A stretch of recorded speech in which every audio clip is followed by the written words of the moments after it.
You know, we're still not sure what to make of the 1970s. We don't know whether to look back with fond fascination or appalled astonishment. There were heroes and there were highlights. There were good boys and there were bad. But there are some things we still can't decide if we love or loathe. Like the Capri. Ford's Saturday Night Special says more about the 70s than brute aftershave ever could. But the trouble with the Capri is we've never been able to take it seriously. By the end of its life, it was labouring under a huge social stigma. Like carry-on films, allotments and saucy seaside postcards, it was low rent. So could we ever call such a proletarian heirloom a significant car, a great car, a classic car? Could we ever see ourselves going out and passionately preserving them? The question we need to ask is, was the Capri ever actually any good? Well, the time has come to find out.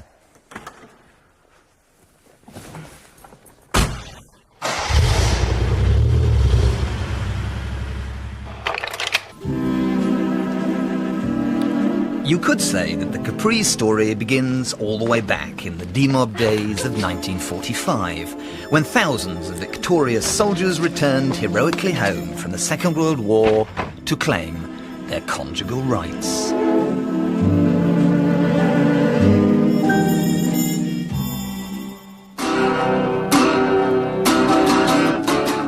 A quarter of a decade later, and those baby boom children had reached car-buying age. But the love generation didn't want their wheels square, they wanted them cool. A car that was fun, stylish and made a statement, something just a little bit different. And thanks to Ford, a new type of auto opium was parked just round the corner. That brown voice, she said, Lola, L-O-L-A-L-O.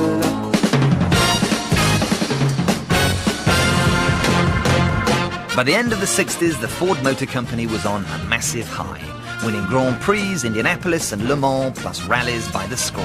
Dagenham was rolling out cars like the giant-killing Lotus Cortina, the all-conquering GT40 and the energetic Escort Twin Cam. The Blue Oval could do no wrong. Well, you see, the thing about Ford at the time, really, I think, was that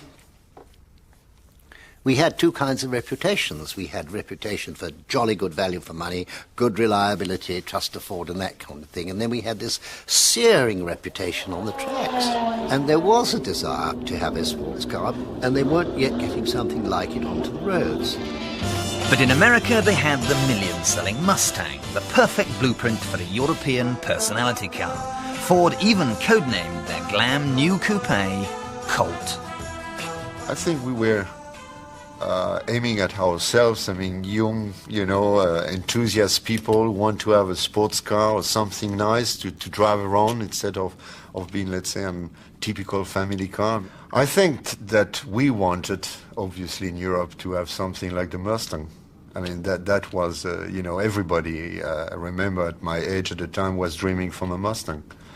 And we were very, let's say, inspired by the design of the Mustang when we did the Capri.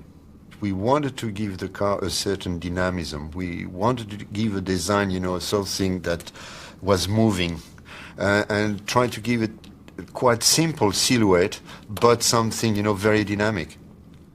But at the last moment, Ford's designers changed that simple silhouette into one of the most distinctive in the world. That oval back side window became a styling motif that would stay with the Capri forever. Ford's hyperactive advertising men came up with a brilliantly simple slogan and a spectacularly sexist TV ad. Once again, Ford leads the way with Capri, the car you always promised yourself. Well, if you think it's too good to be true, look. Look again.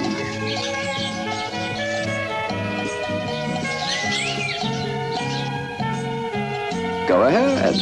Dream some more. The new Ford Capri is very generous with its room and comfort. Seats 4, even 5 adults. Capri, the car you always promised yourself, is at your Ford dealers now. So what was the market like in 1969? What were the Capri's main rivals? Well, Ford published this confidential guide for salesmen, the Capri versus the competition. And they reckoned it was up against cars like the Morris 1300, the Sunbeam Stiletto, the Vauxhall Viva 1600, the Rover 2000 and the Vauxhall Victor. What they were saying was that there was no competition. There was just this huge yawning abyss in the market. And along comes the Capri and fills it perfectly. And Ford had a Capri for everybody. There were weedy 1300s, brisk 1600s, rising all the way up to torquey 2 litres and thundering 3 litres. There were L-Packs, X-Packs, E-Packs, R-Packs, XLs, XLRs, GTs and GXLs, not to mention matte black bonnets and vinyl roofs. And if that wasn't enough, you could buy specially tweaked versions like the race-proven and the Broadspeed, rumbling monsters that could crack 130 miles an hour. But for Capri Man, the stock item was disarming enough. A whisker over 1,400 quid bought you this, the 3-litre GXL, and what a package it was.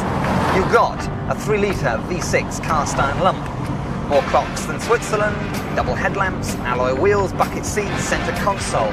It was the motoring equivalent of mescaline, and you can see why Ford managed to shift 1 million Mark 1s in 5 years.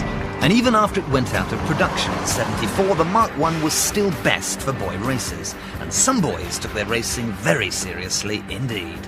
Whenever I used to see a Capri advertised in the paper that used to sound good, I just used to end up going and buying it. Sometimes I have 2 or 3 at the same time. We used to have a fish shop, and everyone knew that we were keen Capri owners. From the early days, which was, again, as I say, from 78, 79, everyone just used to race around. I mean, I myself have owned about 35 GXLs.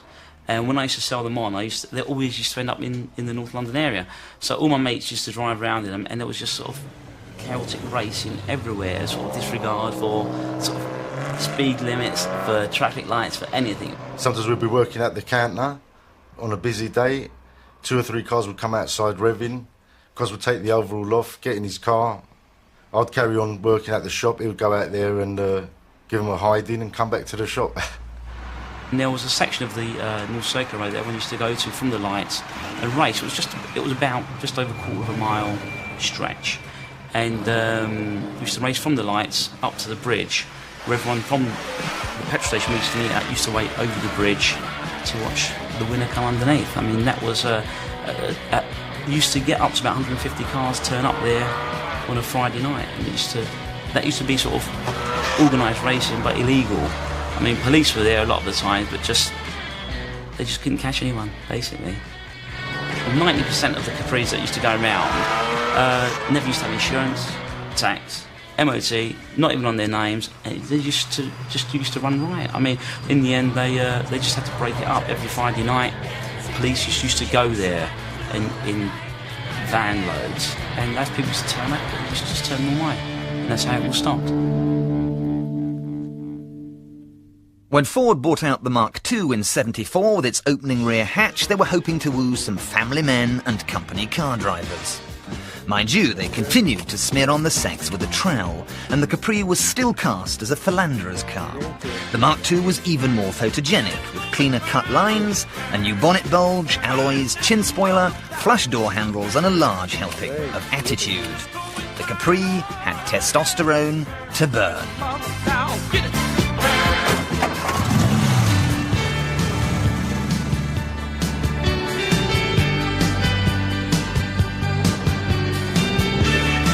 But try as it might, it could never quite shake off its association with chips, beer and tattoos. No self-respecting Essex wide boy would be seen cruising the Southend Prom in anything else. Capri Man may have coveted the Mark II like his sovereign ring and his gold identity bracelet, but actually it didn't sell as well as the Mark I.